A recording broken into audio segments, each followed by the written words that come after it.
Jody and Nick Suggs were arrested on August 21st of 2019, accused of being responsible for the death of 26-year-old Kelsey Starlin in Winston County, Alabama. The couple, both 50 at the time, had crashed their watercraft into another boat while celebrating Independence Day on July the 4th of that same year. Starlin, a schoolteacher, was a passenger in a wakeboard manned by 23-year-old William Jackson Fite. 4 people were injured in the crash, while Starlin drowned before she could be rescued. Her body wasn't recovered from the lake until 3 months later, on October the 5th. Though Fite was not charged in connection to Starlin's death, he was fined $2,000 for driving under the influence. The Suggs posted a $3,000 bond and were released a day after the accident occurred. In the summer of 2020, it was reported that Nick Suggs had reached a plea deal with prosecutors which ordered him to serve 6 months of probation in lieu of jail time. Number 9. Andrew John Santiero. Florida boat captain Andrew John Santiero was implicated in the deaths of tourists Nicholas Haywood and Azalea Silva during a parasailing accident on July the 17th of 2020. 37-year-old Haywood from Costa Rica and 29-year-old Silva from Texas had hired Sunset Water Sports Services during a vacation to Key West and boarded the boat, expecting to enjoy a parasailing expedition. As an experienced boat captain, Santiero should have known the winds were too high that day to safely parasail, but he neglected to cancel the tour. Both vacationers quickly lost control as their inflated parasails dropped into the water. After the line connecting them to the boat was severed, the 2 victims continued to be dragged by the wind for over 7 minutes until the parasails finally deflated. Haywood died at the scene, while Silva was airlifted to a Miami hospital. Though she received treatment for severe brain injuries, she passed away from complications the following year. Florida forbids parasailing when the wind exceeds 15 miles per hour. The recorded peak on the day of the accident had been 35.5 miles per hour. Santiero was arrested and charged with manslaughter as well as 3 misdemeanors. He was released after posting a $230,000 bond. Number 8. Michael Lawrence. English teen Emily Lewis died as a result of a sea crash in Southampton Water on August 22nd of 2020. Lewis, accompanied by her mother, had boarded Michael Lawrence's inflatable boat along with several other passengers. 55-year-old Lawrence was said to have exhibited a complete lack of proper concern after the boat made contact with a 15-feet buoy, leaving multiple people injured. Lewis suffered a lethal lesion to the chest after the force of the impact thrust her into a metal handle. Instead of rendering aid to his passengers, Lawrence began pacing up and down the boat, speaking on the phone, even as Lewis's mother screamed for help. Though the victim was rushed to the hospital, her injuries proved too severe, and she was eventually taken off life support. While Lawrence faced manslaughter charges, 52-year-old Michael Howley, owner of the company that organized the boat trips, was accused of failing to safely operate the watercraft. Number 7. Muhammad Ali Malik and Mahmoud Bickett. Muhammad Ali Malik and Mahmoud Bickett were arrested after the boat that filled with over 800 migrants capsized in the Mediterranean Sea, killing all but 28 passengers on April the 20th of 2015. 27-year-old Malik was identified by survivors as the boat's captain, while 25-year-old Bickett was described as one of the crew members of the 90-foot vessel, which had been packed with hundreds of people trying to emigrate to Italy, most of them natives of Mali, Gambia, Senegal, and Ethiopia. The few that survived the disaster were rescued by coast guards and taken to Sicily. Malik and Bickett were taken into custody on multiple manslaughter charges as well as counts of human trafficking. Survivors testified that the 2 accused had been more worried about trying to make themselves pass as fellow migrants than actually rescuing any of their passengers. Both were ultimately found guilty in court. While Malik was sentenced to 18 years in prison for the crime, Bickett was ordered to serve only 5 years. Number 6. Daniel Gavin Couch.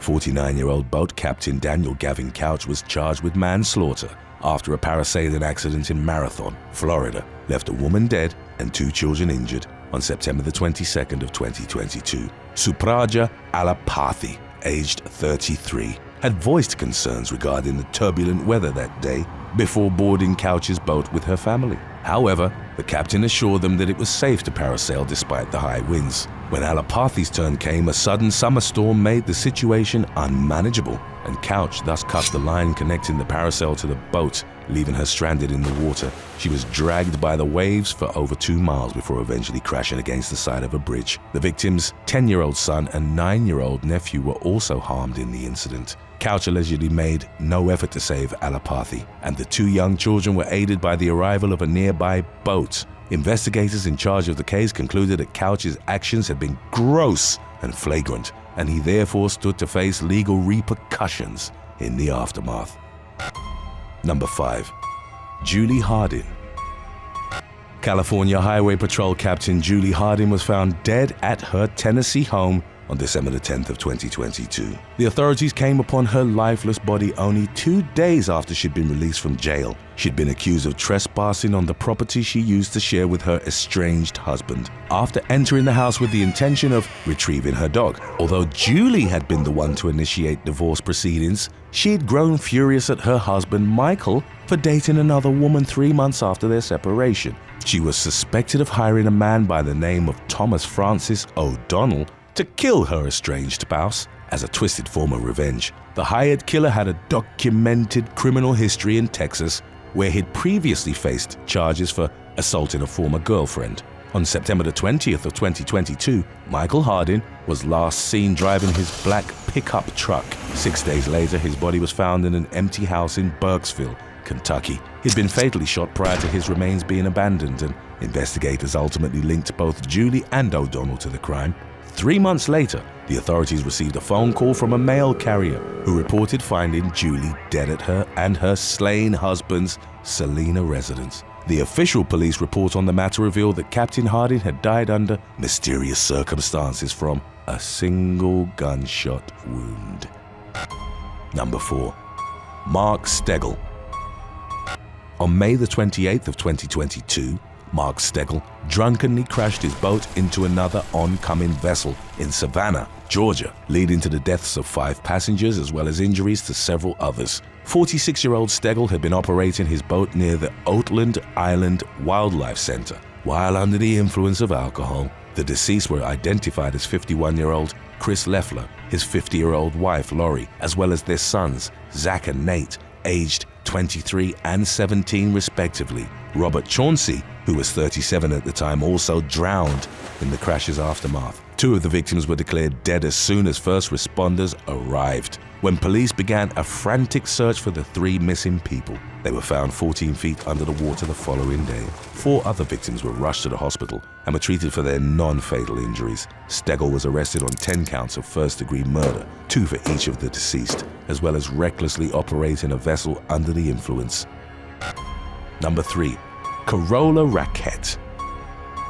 The 31-year-old captain of a humanitarian rescue ship was arrested after crashing the vessel into an Italian border police motorboat on June 29th of 2019. Carola Rackett had been negotiating with Italian government officials seeking permission to dock her boat. However, she started to grow frustrated about having her requests constantly rejected, despite reportedly having people on board in desperate need of humanitarian help. The ship was carrying 40 migrants who'd withstood the elements for 17 days at sea, and their captain ultimately decided to defy Italy's Interior Minister Matteo Salvini, who supported anti-immigration measures. People gathered around the docks, some protesting against the migrants and others who were celebrating their arrival. Following the crash, Rackett was arrested at the scene. If found guilty, she faced the possibility of spending up to 10 years behind bars, as well as having to pay a $58,000 fine. The ship's passengers were transferred to various government centers in the aftermath in order for them to begin the process of requesting asylum. Sea-Watch, the organization of which Rackett was a member, praised the captain's actions, saying, "She did exactly the right thing. She upheld the law of the sea and brought people to safety." Pia Klemp, another Sea-Watch member, likewise ran into trouble in connection to Italy's growing anti-immigration sentiments. Between 2016 and 2018, Klemp commanded the rescue of over 140,000 migrants, but one of her ships was seized by Italian authorities in 2017. She was accused of cooperating with human traffickers and could potentially face up to 20 years in prison if convicted. Today's topic was requested by Tony Blair and Gohan Malavi. If you have any other topics you'd like to learn about, subscribe and let us know in the comments section below. Number 2. Jerry Nell Boylan. 68-year-old Jerry Nell Boylan, the captain of a California dive boat, was charged with misconduct of a ship officer for his actions during a ship fire that resulted in the death of 34 people on September the 2nd of 2019. Authorities call the incident the worst maritime disaster in California's recent history and fought to indict Boylan for gross negligence, misconduct, and inattention to his duties. The vessel caught fire near Santa Cruz Island, but the captain failed to ensure there was a proper night watch in place. Insufficient fire drills and crew training had been conducted prior to the accident, which played a significant role in the 33 passengers and 1 sailor getting trapped below deck, leading to their deaths. Instead of aiding in their rescue, Boylan was the first to abandon ship. Before we move on to number 1, and if you're still longing for our content, be sure to stay tuned after to watch our earlier video on when driving lessons go wrong, something the captains from this video could have used too. Number 1. Jack Shepard. On December the 8th of 2015, 24-year-old Charlotte Brown went on a first date with Jack Shepard, who took her on a speedboat ride across the River Thames in London. Shepard, aged 31, had allegedly been drinking wine and champagne throughout the evening prior to getting behind the wheel of the boat. He consequently lost control of the vessel at one point, leading to a forceful collision with a log, which sent Brown into the water. By the time she was rescued, the young woman was unresponsive, and she was ultimately pronounced dead. An autopsy revealed she died from cold water immersion. Shepard, who worked as a web designer, had been traveling at twice the speed limit when the fatal accident occurred. He was arrested and charged with manslaughter before fleeing the country during the criminal proceedings in March of 2018. He was convicted in absentia 4 months later, but wouldn't face justice until January of 2019, when he finally turned himself into the police in the former Soviet Republic of Georgia. After being extradited to the UK on April the 10th of 2019, he was found guilty of a second crime. Before fleeing the country, Shepard had reportedly attacked a former soldier at a bar, smashing a bottle over his head. He was ordered to serve an aggregate total of 10 years behind bars for his various misdeeds. Number 7. Jody Gillette. 19-year-old Jody Gillette was known by her loved ones for her hard work ethic and big heart. She was described as the most beautiful girl you would come across. On Friday the 17th of April 2018, Jody had just wrapped up her shift as a waitress at the Charlie Lovett Cafe and hopped into her Suzuki Swift with her father Gary in order to get more hours in to qualify for a provisional license. As they were about to turn, their car was violently T-boned by an oncoming Ford Falcon, driven by an unnamed 38-year-old man. Eyewitness David Kingy King lived in a house nearby and was the first person to frantically rush to the scene. He held Jody's right hand up in an attempt to keep her alive until paramedics could arrive, saying, "I just tried to talk to her, to keep her going that way." Another drive-by witness named Kathy stopped to attempt CPR on Jody while simultaneously instructing her husband, Graham, to clear the airways of Jody's father, who had had difficulty breathing. He was resuscitated at the scene, then airlifted to the Royal North Shore Hospital, where he underwent surgery followed by 6 weeks of hospitalization and another 5 weeks of rehabilitation. Unfortunately for Jody, she died almost instantly. She was only a month away from obtaining her driver's license. The driver of the Ford Falcon was not seriously injured, although he was taken to the hospital to undergo mandatory drug and alcohol tests. Number 6. Vlada Larina. On July the 15th of 2019, Vlada Larina, a 20-year-old Russian woman, went to a local driving school in hopes of passing her driving test. Her 50-year-old driving instructor, Alexander Shashko, was meant to set up her test for that day, but when she arrived, he was intoxicated and made advances towards her. When she refused to have intercourse with him, enraged by her rejection, Shashko grabbed a metal wire and strangled Larina to death. Once he confirmed she was dead, he put her body in a bag, got into his car, and drove to the outskirts of the city, where he dumped her remains in a ditch near the side of the road. He also burned her belongings in an effort to destroy any evidence and bury them at the same location. When Larina's family couldn't get a hold of her, they reported her missing and launched a search. In fact, Lorina's mother, Victoria Chernysheva, and stepfather, only named as Sergei, were the ones who figured out what had happened to her, since they believed that the police were not taking enough action in the investigation. They led the police to Shashko, and 3 days later he was arrested. He was caught on video on a street surveillance camera carrying Lorina's body to his car. Once faced with the possibility of 15 years in prison if found guilty, Shashko eventually confessed to murdering Lorina and told police where he buried her body in order to get a reduced sentence. Because he cooperated with the authorities, he was sentenced to 9.5 years in prison. Number 5. Jean-Pierre Herrera Toro. A 34-year-old Colombian man by the name of Jean-Pierre Herrera Toro was visiting his 65-year-old father, whose name was not released, in Naples, Florida.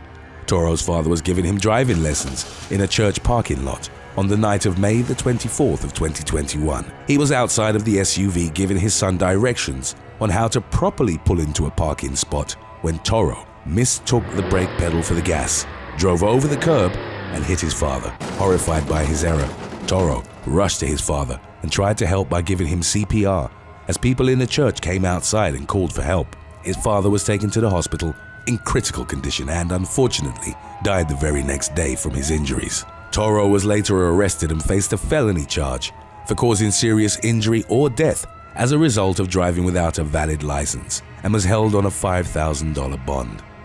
Number 4. Stephanie Hernandez.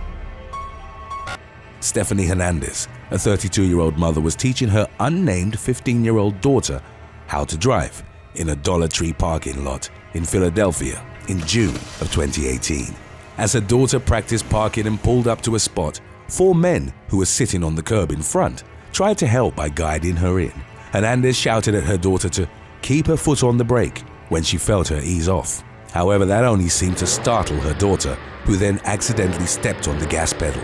The SUV flew forward onto the curb, hitting 2 of the 4 men, David Abshir and Thomas Papineau. One of the men died at the scene while the other was rushed to a hospital, where he too passed away that same night. Hernandez faced charges of homicide by vehicle, involuntary manslaughter, and permitting an unlicensed driver to operate a vehicle. Her daughter was about 5 months away from turning 16, the eligible age to obtain a learner's permit. But Hernandez said she wanted her daughter to get an early start. The teenager was charged with vehicular homicide as a juvenile and other related offenses. The charges of homicide and involuntary manslaughter against Hernandez were ultimately dropped, but she still faced the charge of allowing an unlicensed person to drive a vehicle.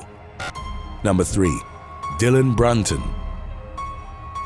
In 2020, a 17-year-old Dylan Brunton from England was responsible for an accident that ultimately took the life of his 18-year-old passenger, Andrew Rowlands. Brunton, an unlicensed driver who'd never even had a driving lesson, bought a cheap 4x4 vehicle that was deemed dangerous and unroadworthy for just £100 or about $137 the day before the accident. Eager to drive it, Brunton took 3 passengers for a ride, but his reckless driving, along with the fact that the 4x4 had no license plates, drew the attention of an off-duty police officer who stopped the vehicle. It's unclear if Brunton drove off as the officer was speaking to him, but somehow the officer lost sight of him and his vehicle until he found the crash site up the road. Brunton's dangerous driving caused him to lose control of the vehicle, flipping it. That's when Rowlands was ejected from the car and thrown into the road, where he was found unconscious. Brunton and the 2 other passengers left Rowlands there to die as they ran away from the scene.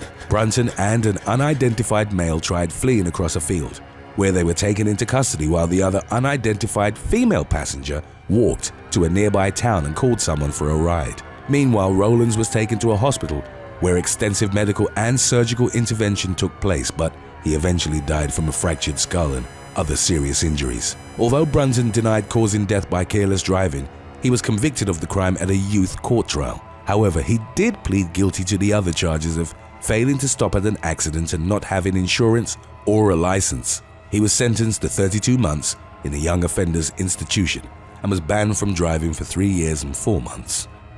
Today's topic was requested by Tracy Ward and Lil High. If you have any other topics you'd like to learn about, subscribe and let us know in the comments section below. Number 2. Stalled car hit by train. On August the 27th of 2018, an 18-year-old driving student by the name of Angelica died during her driving lesson in southern Poland after being struck by a train. As she intended to drive over the railway crossing, her car stalled directly on the tracks, and she simply didn't have enough time to get the engine started again. The unnamed 62-year-old driving instructor was seen jumping out of the car just a few seconds before the train smashed into it, pushing it along the tracks while trying to slow to a stop.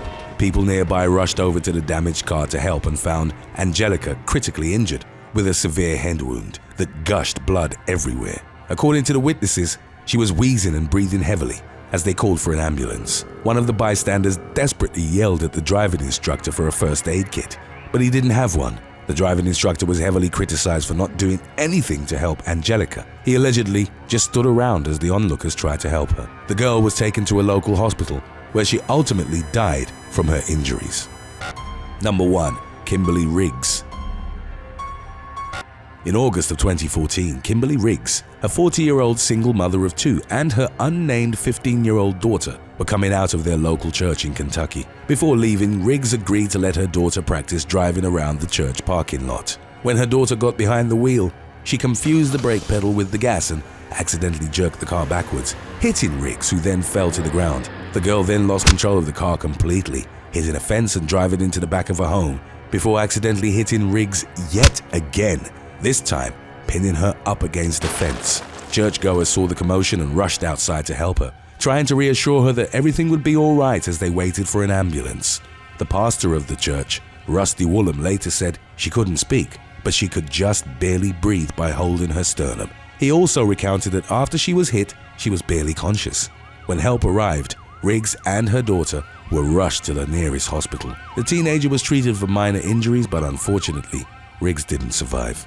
Her daughter was in an extreme state of shock and described as feeling intense guilt and grief over what she had done. After an investigation took place, it was determined that Riggs' death was accidental and her daughter didn't face any charges. Thanks for watching. Would you rather win $2 million in cash or a $20 million yacht that you would not be allowed to sell, only to use? Let us know in the comments section below.